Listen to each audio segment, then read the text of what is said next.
Hello everyone, Radhe Radhe. आप सभी का हमारे चैनल में बहुत बहुत स्वागत है। कार्तिक का महीना चल रहा है और दीपदान का कार्तिक के महीने में बहुत ज़्यादा महत्व होता है। तो आप जो है ना पूर्णिमा के दिन किस तरह से दीपदान कर सकते हैं। तो सबसे पहले मैं आपको बता दूं पूर्णिमा है किस दिन। तो व्रत वाली पूर्णिमा जो है ना सोमवार के दिन है और मंगलवार के दिन जो है ना चंद्र ग्रहण पड़ रहा है। तो उस दिन तो देखिए आप दीपदान नहीं कर सकते, क्योंकि सुबह से ही जो है ना सूतक लग जाएगा। तो आप सूतक के समय जो है ना पूजा पाठ तो की नहीं जाती। तो सोमवार के दिन जो है ना आप इस तरह से दीपदान कर सकते हैं, बिल्कुल गंगा नदी की तरह। जैसे कि हम नदी के किनारे दीपदान करने से जो फल हमें प्राप्त होता है वही फल जो है ना इस तरह से अगर आप अपने घर पर दीपदान करेंगे तो बिल्कुल नदी के किनारे जो दीपदान हम करते हैं वही फल जो है ना आपको घर में भी प्राप्त हो जाएगा। तो सबसे पहले आपको क्या करना है, कांसे की थाली ले लें आप, या पीतल की थाली ले सकते हैं, या फिर आप परात ले सकते हैं। अगर कांसा पीतल अगर आपके पास नहीं है तो आप स्टील का भी जो है ना यूज़ कर सकते हैं। वैसे देखिए कांसा पीतल जो है ना बहुत शुभ माना जाता है। अगर आपके पास है तो आप ज़रूर रखें, क्योंकि हमेशा पूजा पाठ में जो है ना शुभ धातुओं का यूज़ किया जाता है। तो सबसे पहले हम इसमें स्वास्तिक बनाएंगे। स्वास्तिक हिंदू धर्म में बहुत ज़रूरी होता है हर पूजा में बनाना। आप अधिकांश पूजाएं देखते हैं सब में ही जो है ना हम स्वास्तिक बनाते हैं। तो इसमें जो है ना हम इस तरह से स्वास्तिक बना लेंगे। आप चाहे रोली से बना लीजिए, आप चाहे तो चंदन से बना लीजिए, ये आपकी मर्जी है। तो इसके बाद जो है ना इसके बाद स्वास्तिक को कभी भी खाली ना छोड़ें, इसमें थोड़ी सी जो है ना आप चावल ज़रूर चढ़ा दें। इसके बाद आपको क्या करना है, आपको लेना है गंगा जल। तो सबसे पहले आपको थाली में थोड़ा सा गंगा जल ही डालना है। गंगा जल में जब जल मिलाया जाता है तो वो पूरा गंगा जल ही बन जाता है। तो सबसे पहले इसमें गंगा जल मिलाएं। उसके बाद जो है ना इसे पूरा थाली को जो है ना आपको भरना नहीं है। अगर आप थाली को पूरा भर देंगे तो जब दीपक रखेंगे ना तो बाहर जो है ना गंगा जल फैलने लगेगा। तो थाली को थोड़ा सा आधा ही रखें आप। तो हम यहाँ पर आधी थाली भरकर जो है ना हमने इसमें गंगा जल मिला दिया है, यानी जल को गंगा जल बना दिया है। तो इस तरह से जो है ना आपको जल रखना है सबसे पहले। उसके बाद जो है ना आपको गंगा जल में जो है ना आप फूल वगैरह चढ़ा दें, ताकि देखने में भी देखिए पूजा पाठ हम करते हैं थोड़ी सुंदर हो जाती है, तो रौनक सी जो है ना इसमें बढ़ जाती है। तो आप इस तरह से फूल बिछा सकते हैं। फूल अगर कम है तो इस तरह से पत्तियां भी जो है ना आप चढ़ा सकते हैं, क्योंकि गंगा की जो नदी है उसका पूजन का भी जो है ना अत्यधिक महत्व होता है। तो सबसे पहले जो है ना आपको गंगा का ही पूजन करना है। तो इस तरह से जो है ना हम फूल चढ़ा दें। आप चाहें तो रोली चावल में, एक फूल में रोली चावल मिलाकर भी जो है ना गंगा जल का पूजन भी आप कर सकते हैं। उसके बाद जो है ना आपको क्या करना है, दीपक लेना है। तो आप चाहें तो आटे के दीपक बना सकते हैं, आप चाहें तो इस तरह से मिट्टी के कोरे दीपक भी जो है ना आप ले सकते हैं। तो मेरे पास यहाँ पर मिट्टी के कोरे दीपक है, तो उनमें जो है ना इस तरह से मैं बातियाँ लगा लूँगी। आप चाहे तो गोल बाती लगा लें, आप चाहे तो लंबी बाती लगा लें। वैसे लंबी बातियों का महत्व ज़्यादा होता है। तो इस तरह से लंबी बाती जो है ना हम इस तरह से लगा देंगे। और किसके जलाने हैं, तो दीपक जो है ना आप चाहें तो तिली के तेल के लगा सकते हैं, आप चाहें तो घी के लगा सकते हैं। वैसे कार्तिक के महीने में जो है ना तिली का बहुत ज़्यादा महत्व है, क्योंकि कार्तिक के महीने में जो है ना भगवान विष्णु की पूजा का ही महत्व सबसे ज़्यादा है, और भगवान विष्णु की पूजा में तिली सबसे ज़्यादा चढ़ाई जाती है। तो आप यहाँ पर तिली के तेल का भी जो है ना यूज़ कर सकते हैं।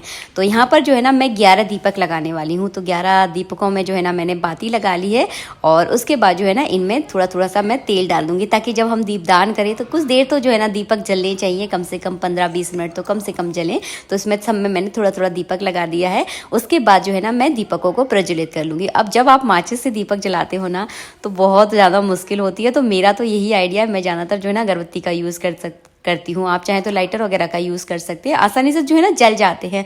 और जो भी मतलब मैं करती हूँ ना आप लोगों के साथ पूरी सच्चाई के साथ शेयर कर देती हूँ।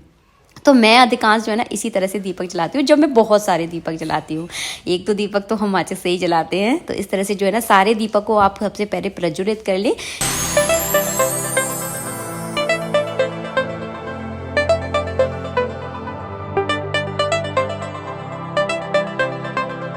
और हाँ, इस बात का हमेशा ध्यान रखें। वैसे तो आपको ये बात मालूम ही होगी, क्योंकि दीपक से दीपक जो है ना कभी भी प्रज्वलित नहीं किया जाता।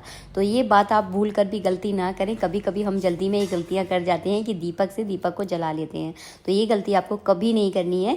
और उसके बाद जो है ना इस गंगा जल में जो है ना दीपक को रख देना है। तो इस तरह से जो है ना आप अपने घर पर दीपक का दान कर सकते हैं। और नदी के किनारे दीपकों का जब आप दान करते हैं तो इसका अनंत गुना फल आपको प्राप्त होता है।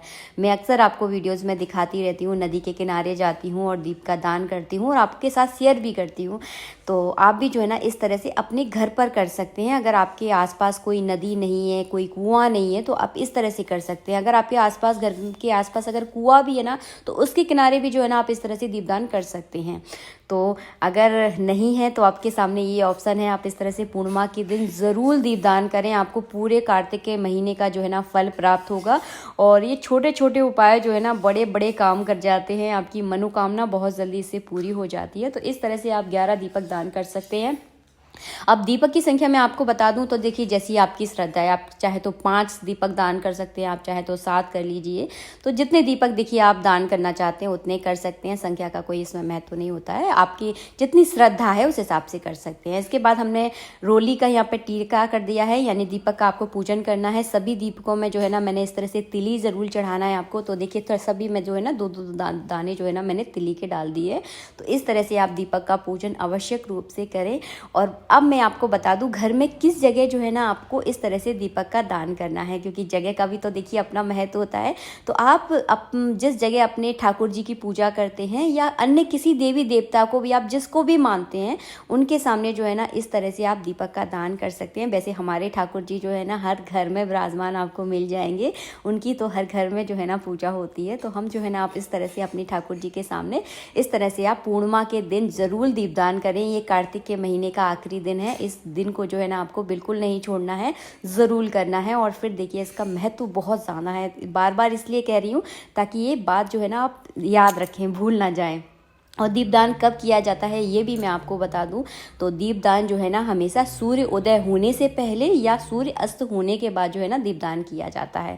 आप चाहें तो तुलसी मैया के सामने भी जो है ना इस तरह से दीपदान कर सकते हैं। अगर आपके यहाँ ठाकुर जी नहीं है तो तुलसी मैया तो हर घर में विराजमान होती है, तो तुलसी मैया के सामने भी कर सकते हैं। तो दोनों ऑप्शन मैंने आपको अच्छे से समझा दिए हैं।